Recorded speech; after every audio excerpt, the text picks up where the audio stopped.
teman-teman, ketemu lagi dengan saya dan kali ini saya mau mencoba menjelaskan sebuah jawaban atas pertanyaan yang muncul dari kepala saya dan mungkin juga pernah ditanyakan oleh beberapa di antara teman-teman juga, yaitu pertanyaan apakah loop video di YouTube dihitung sebagai views atau enggak. Buat teman-teman yang belum tahu, mungkin ini akan sangat bermanfaat banget supaya kita bisa memanfaatkan fitur loop ini secara optimal dan juga kita nggak berpikiran untuk mencurangi YouTube dengan cara melakukan loop video kita sendiri terus-menerus.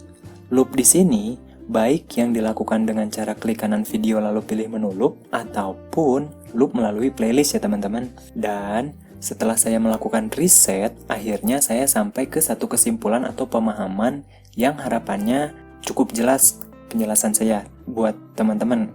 Jadi gini teman-teman, untuk pertanyaan apakah loop video YouTube dihitung sebagai views, jawabannya adalah ternyata loop video di YouTube itu enggak dihitung sebagai views. Ketika kita melakukan loop video, mau berapa kali pun, maka YouTube akan tetap menghitung view-nya sebagai satu view. Kecuali sudah lebih dari 24 jam, maka di hari selanjutnya dihitung kembali sebagai satu view. Jadi satu hari hanya dihitung satu view. Kenapa bisa? Karena YouTube mempunyai sistem yang mengidentifikasi IP address. Jadi yang diidentifikasi atau yang dihitung adalah IP address teman-teman. Yang mana IP address itu adalah alamat koneksi internet yang kita pakai teman-teman. Jadi satu koneksi internet hanya dihitung satu view untuk satu video teman-teman semua per 24 jam. Nah, dari penjelasan itu berarti jelas juga kalau ternyata kita nggak bisa ngakalin YouTube dengan cara nontonin video kita sendiri melalui banyak device. Misalnya di HP iya, di komputer iya, di HP teman juga iya, terus di laptop juga iya. Kalau misalnya semua device menggunakan satu koneksi WiFi yang sama. Tapi kalau kata social manajernya YouTube, Mbak Susan, katanya sih cara itu masih bisa digunakan untuk nambahin view dari sebuah video untuk sementara. Tekenin ya teman-teman, untuk sementara. Jadi algoritmanya YouTube masih bisa diakalin dengan cara tadi yang ditonton oleh banyak device, tapi device-device itu menggunakan satu koneksi internet yang sama. Tapi gini teman-teman, setelah sebuah video itu view-nya mencapai 300 atau lebih, katanya akan ada orang dari pihak YouTube yang akan mengevaluasi kualitas view dari video kita tersebut. Jadi nantinya akan ketahuan juga jumlah asli dari view kita itu berapa. Dan oleh karena itu jangan aneh kalau ada video-video yang view-nya tiba-tiba turun. Kayak yang sempat viral adalah jumlah video BTS yang asalnya 80 juta sekian menjadi 40 juta sekian. Itu terjadi mungkin karena ada beberapa view yang dianggap oleh algoritmanya YouTube ataupun oleh pihak YouTube itu sendiri sebagai spam view. Spam view. View yang dianggap hanya spam atau dilakukan oleh robot gitu. Terus kan dari pertanyaan itu saya juga jadi bertanya-tanya ya. Jadi percuma dong video kita di loop atau kalau ada yang nge-loop video kita.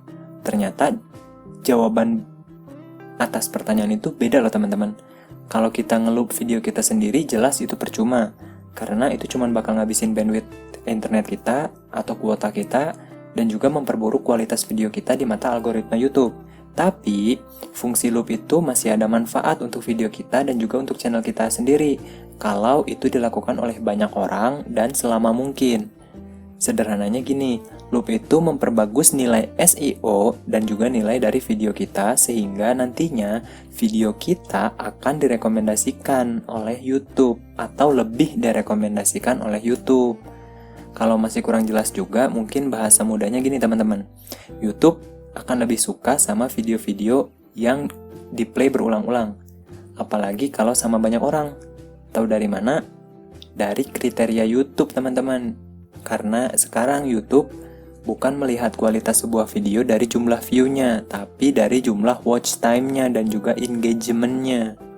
Meski begitu, saya perlu kasih tahu sama teman-teman kalau watch time di sini bukan watch time yang nantinya terindeks di analysis dan juga di laman monetisasi. Jadi, jangan berharap kalau sistem loop ini bisa teman-teman gunain buat ngakalin jumlah watch time. Karena nggak akan ke indeks juga teman-teman. Enggak. Jumlah watch time ini hanya berlaku untuk algoritma YouTube supaya pihak YouTube atau YouTube itu sendiri tahu apakah video kita layak untuk direkomendasikan ke orang lain atau enggak. Gitulah kurang lebihnya ya teman-teman. Oke, mungkin segitu aja sih yang pengen saya share. Sebenarnya masih banyak yang pengen saya share, tapi mungkin nanti saya buat satu konten terpisah ya teman-teman ya. Semoga penjelasan saya cukup jelas ya teman-teman. Kalau misalnya ada yang kurang jelas atau ternyata salah, silakan teman-teman tanyakan atau kasih tahu saya melalui kolom komentar di bawah. Pokoknya ambil baiknya, buang buruknya, dan tambahin kurangnya.